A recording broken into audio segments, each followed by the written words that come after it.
All right. It's June 12th. June 13th, 2012.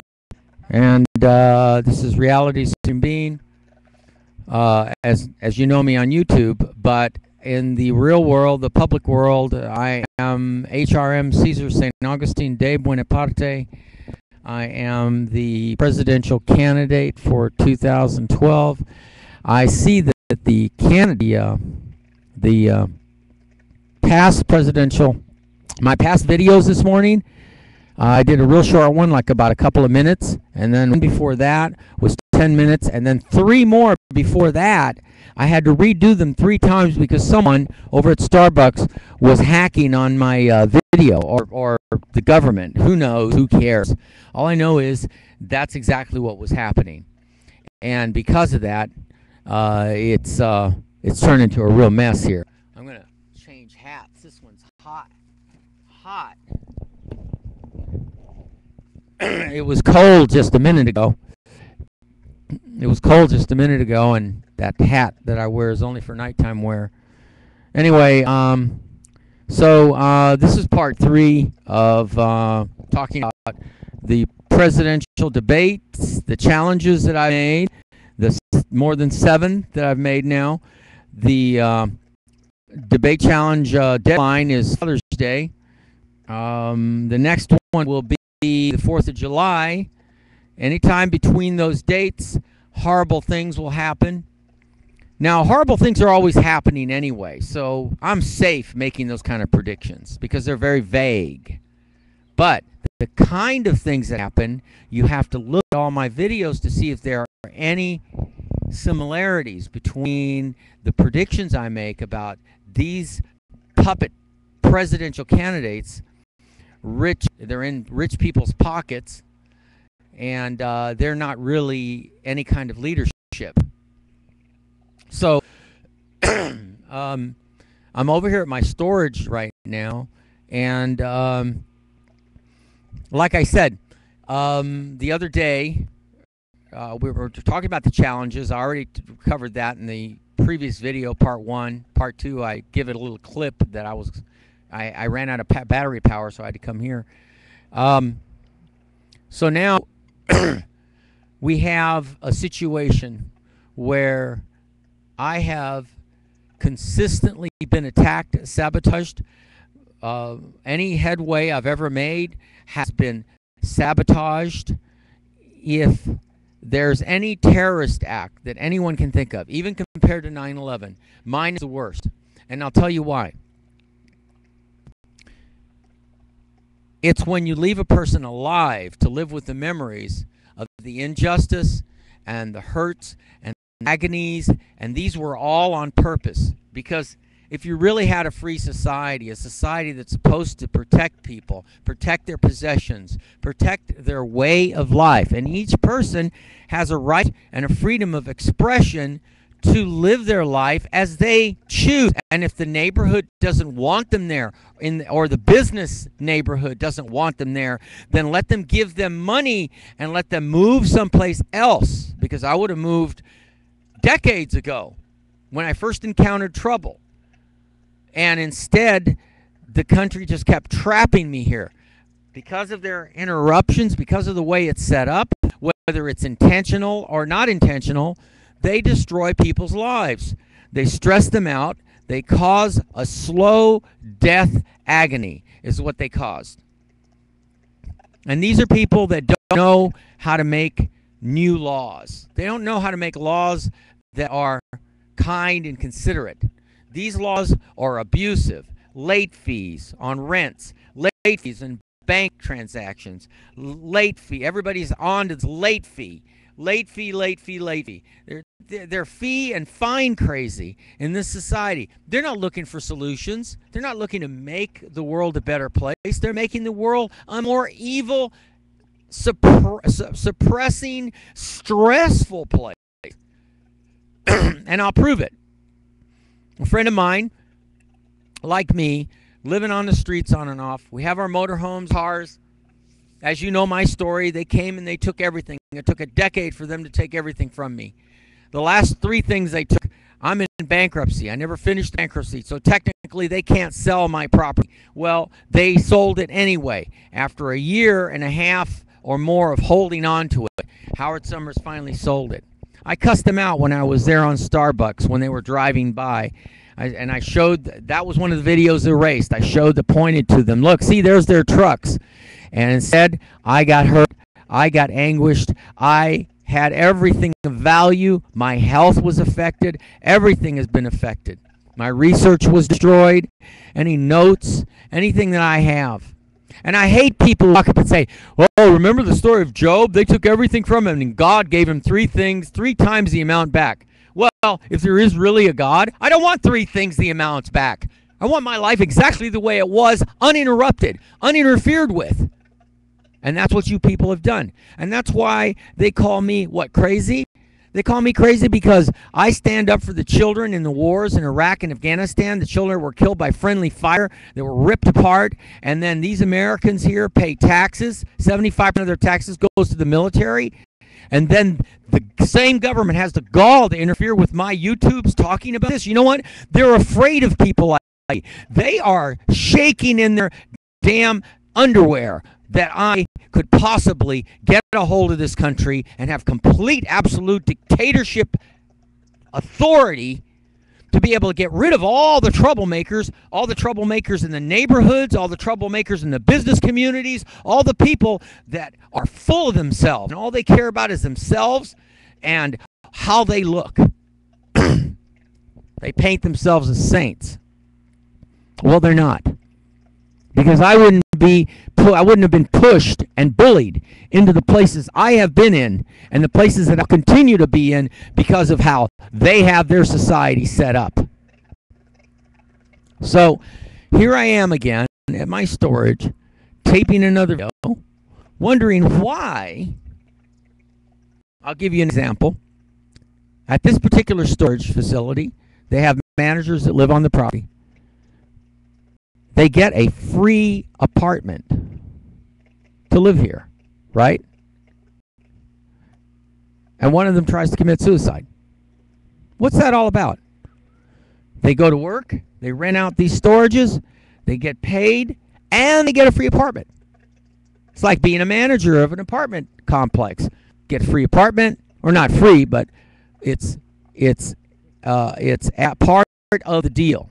They get their salary, whatever it is, and then they get their free place to live because they're the manager. That sounds like a good deal to me. So then why are they trying to commit suicide? It's because of the stress. The stress in this society happens in every walk of every how would I put it? Every phase of life, every walk of life, every example of life. At whatever level it's on, is experiencing different stress levels. These stress levels destroy a person's psychology. They destroy different parts of their personality that can't cope with these contradictions. So here we are talking in this place, and nobody cares.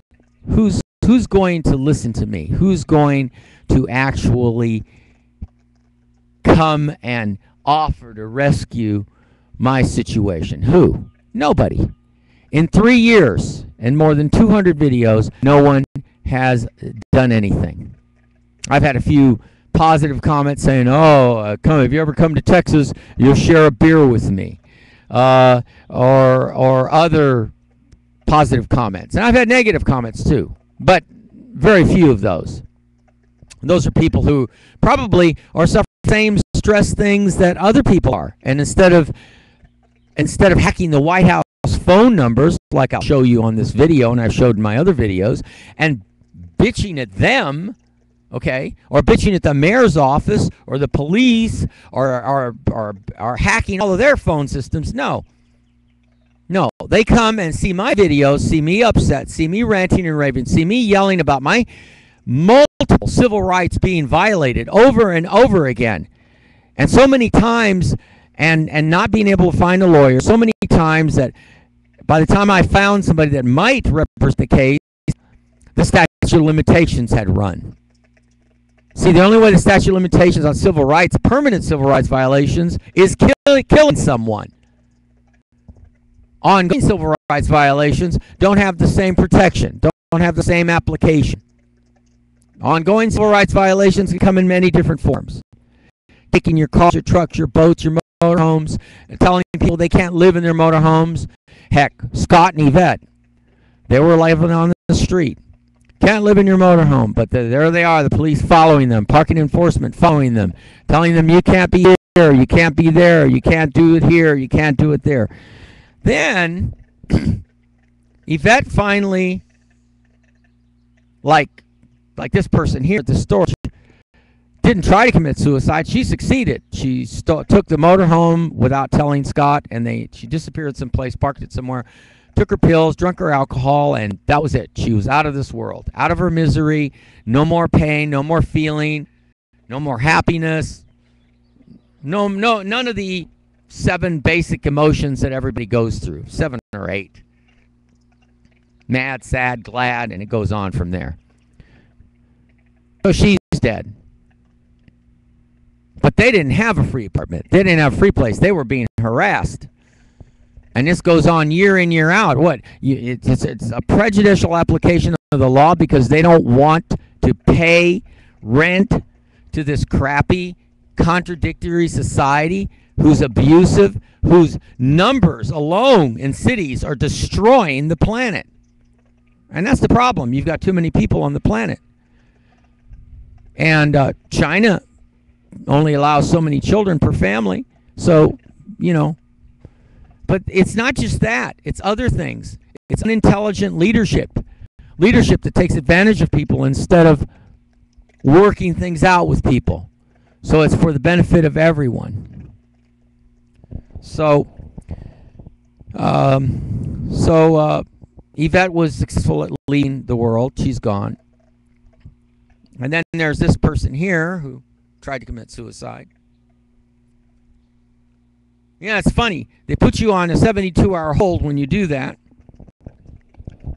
Oh, we're the police. We're here to protect and serve. Really? Well, why aren't you protecting and serving me?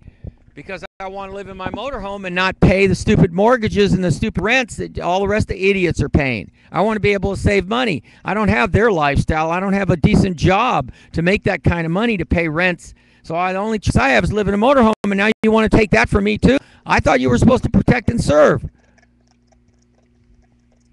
Instead, you cause stress, cause people to think about suicide. So for Yvette, she was successful. I hope you're happy, LAPD. Hope you're happy, society. Great, wonderful state of California. If I were president, I'd cut off the funds from California because their leadership isn't showing anything but abuse. Abuse in many different forms. I call it invisible abuse too. Abstract abuse. All right, so what's wrong with dying when you're forced? Forced. That doesn't sound like freedom to me. You are forced to live a certain lifestyle. You must live in a car, not live in a car, buy your car on payments, live in a rental apartment or a house, or be fortunate enough to have had the big down payment to buy a house. Now you're a slave to the mortgage company. If anything happens of a nature like civil rights violations, you have to have $300 an hour for blood-sucking attorney so the attorney can represent you in court. If you're a plaintiff. If you're a defendant, well, then you still have to find an attorney. It's nothing but a rip-off world and a rip-off society with no real answers. And that's why I always throw my hat in the ring. Why am I still alive for running for president? And why haven't they killed me, the government? Because, see, I'm very intelligent. I'm very abstract in intelligence, but very varied in intelligence. So they take bits and pieces of ideas and research programs that I've come up with, and when I'm talking to somebody just out of the blue, they're listening in, and they steal stuff from me and put their name on it, and that's it.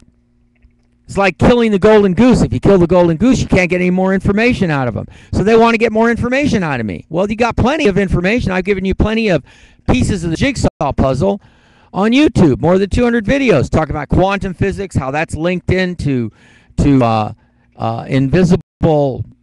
entities that actually exist in our world and are all around us. There's nothing to get paranoid about, but you don't have as much free will as you think you have. You may not be living a nice lifestyle, but it won't stay like that forever. You'll get bored of whatever lifestyle you live, and you have to change it from time to time. Where is that? Oh, we're already at 15 minutes. All right, so this is part 3. I'm going to sign off now and let my computer recharge its batteries and go from there. Talk to you later. Bye.